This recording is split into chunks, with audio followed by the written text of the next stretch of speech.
Hello दोस्तों, हम लोग आज पढ़ने जा रहे हैं capital the third factor of production. और हम लोगों ने देखा है, हम लोगों ने प्रोडक्शन के फैक्टर्स को देखा है कि फैक्टर्स प्रोडक्शन 4 होते हैं: land, labour, capital and organisation. तो ये लैंड और लेबर हम लोग पढ़ चुके हैं और आज ये थर्ड जो हमारा फैक्टर ऑफ प्रोडक्शन है कैपिटल, हम उसको पढ़ने जा रहे हैं। हाँ दोस्तों, हम लोग कैपिटल पढ़ने जा रहे हैं। कैपिटल जो फैक्टर ऑफ प्रोडक्शन का थर्ड फैक्टर है, उस पर हम लोग विचार करेंगे। Capital the third factor of production को हम लोग पहले परिभाषित करेंगे और फिर उसके गुण और एट्रीब्यूट्स पर और उसके प्रॉपर्टीज़ पर हम लोग विचार करेंगे। हाँ, तो हम लोगों ने कैपिटल को डिफाइन करने की कोशिश किया है। हम लोग जैसा कि जानते हैं कि कैपिटल जो है वो थर्ड फैक्टर ऑफ प्रोडक्शन है। फर्स्ट लैंड है, सेकंड लेबर है और third factor of production capital है।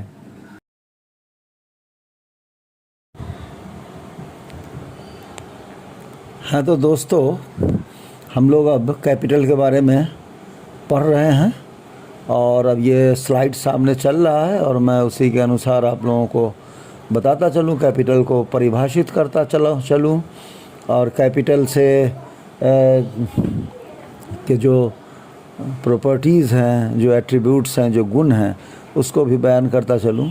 तो कैपिटल के संबंध में हम लोगों ने 4 पॉइंट तैयार किया है और वो पॉइंट इस तरह है। पहला पॉइंट ये है कि what is not completely natural. What is not completely natural का मतलब है कि जो पूर्ण रूप से नेचुरल नहीं है, मैन्युफैक्चर किया हुआ है और मानव संसाधन द्वारा मैन्युफैक्चर किया गया है और फैक्टर ऑफ प्रोडक्शन के इस्तेमाल से और फैक्टर ऑफ प्रोडक्शन के और मानव संसाधन के इस्तेमाल से जिस चीज़ को मैन्युफैक्चर किया गया है, जिसको बनाया गया है, और ये जो इसमें ये जो चीज़ है ये पूर्ण रूप से प्राकृतिक नहीं है, तो उसे बनाया गया है मानव संसाधन और फैक्टर ऑफ प्रोडक्शन की मदद से। और ये आगे भी गुड्स और सर्विसेज के, वस्तु और सेवा के प्रोडक्शन में ये काम करेगा जिसे अभी बनाया गया है। तो ये इसे ही कैपिटल कहते हैं। यानी जो कंप्लीट नेचुरल नहीं है, जो पूरी तरह से प्राकृतिक नहीं है, जो मानव संसाधन द्वारा और फैक्टर प्रोडक्शन द्वारा बनाई गई चीज़ है और ये आगे भी प्रोडक्शन में भाग लेती रहेगी, वस्तु और सेवा के प्रोडक्शन में, तो ऐसी चीज़ ही कैपिटल है। पॉइंट नंबर 2 आप देखिए, इसमें हम लोगों ने इसको परिभाषित किया है कि ऐसा हार्डवेयर जो इनपुट को आउटपुट में बदले, ट्रांसफॉर्म करे, जो इनपुट को आउटपुट में ट्रांसफॉर्म करे और ऐसा आउटपुट जो वस्तु और सेवा हो, वस्तु और सेवा का निर्माण हो। तो ऐसा हार्डवेयर जो इनपुट को आउटपुट में ट्रांसफॉर्म करे, परिवर्तित करे और वो आउटपुट वस्तु और सेवा का हो और ये परिवर्तन मानव संसाधन की मदद से किया जाए, तो वो हार्डवेयर कैपिटल है।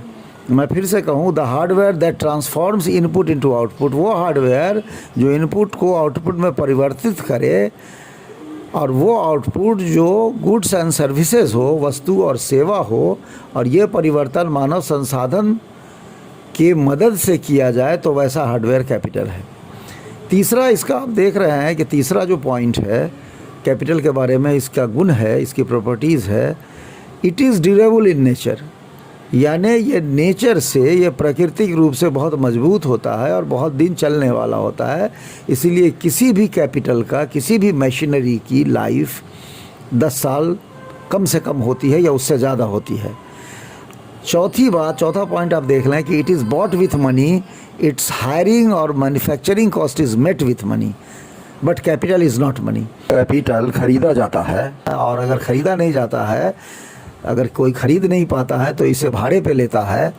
और कभी कभी ऐसा होता है कि इसकी जो मैन्युफैक्चरिंग है, इस मशीन की असेंबलिंग की, वहीं होती है जहां इस मशीन को लगना है, तो ये सारा काम पैसे से होता है, बावजूद इसके कैपिटल जो है वो पैसा नहीं है और पैसा कैपिटल नहीं है। कैपिटल इज़ नॉट मनी और मनी इज़ नॉट कैपिटल। क्योंकि अगर कैपिटल मनी है तब तो लैंड भी मनी है, सब कुछ मनी है, सरकार सारा काम पैसे से होता है। तो इसलिए फाइनेंस में पैसा जो है वो कैपिटल है, लेकिन फैक्टर्स ऑफ प्रोडक्शन में पैसा जो है वो कैपिटल नहीं है। ये चार इसकी जो गुण हो गए, जिसको हम लोगों ने दो को परिभाषा माना है और दो को गुण माना है। परिभाषा भी इसको हम चारों को परिभाषा ही कर सकते हैं कैपिटल के लिए। और इसका उदाहरण हम लोग लेते हैं एग्जाम्पल्स ऑफ कैपिटल। जैसे ऑफिस की बिल्डिंग अगर बनती है तो वो ज़मीन पर बनती है, वो कुछ मटेरियल से बनती है, लेकिन जो वो बन जाती है और उसमें कोई ऑफिस चलता है तो ऑफिस के लिए वो कैपिटल है।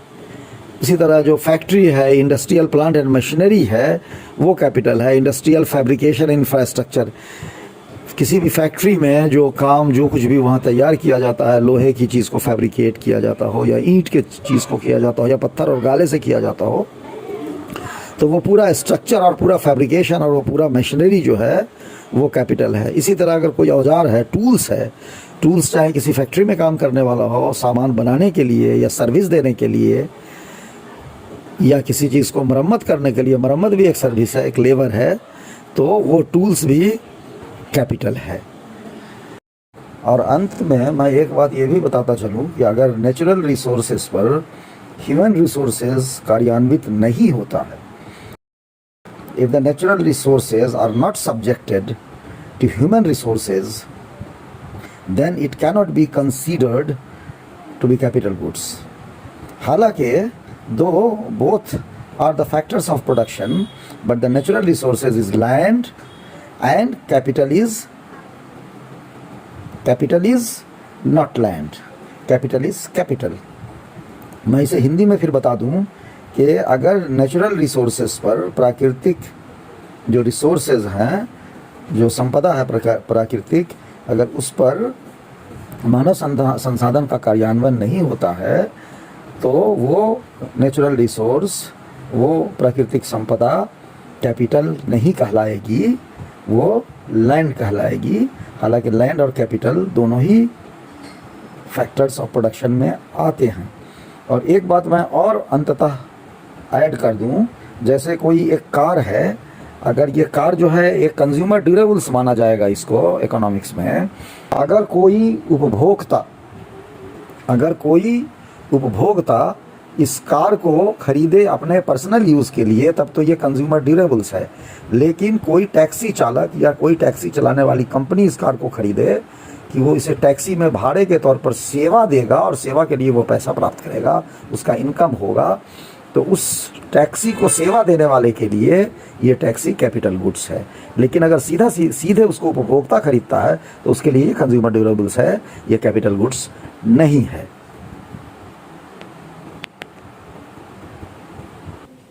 तो हम लोगों ने इसको कैपिटल को पढ़ लिया और मैं समझता हूँ कि आप लोगों को ये वीडियो पसंद आया होगा। तो अगर ये वीडियो पसंद आया है तो इसे आप सब्सक्राइब करें, यूट्यूब में सब्सक्राइब करें, इसे लाइक करें। और अगर कहीं कोई मुश्किल आ रही है तो उस मुश्किल को आप यूट्यूब में कमेंट में लिखें and I shall try to resolve the issue. मैं उस मुश्किल को हल करने की कोशिश करूँगा और अगर ज़रूरत पड़ेगी आपके मुश्किल को हल करने के लिए तो मैं एक फ्रेश वीडियो बनाऊँगा।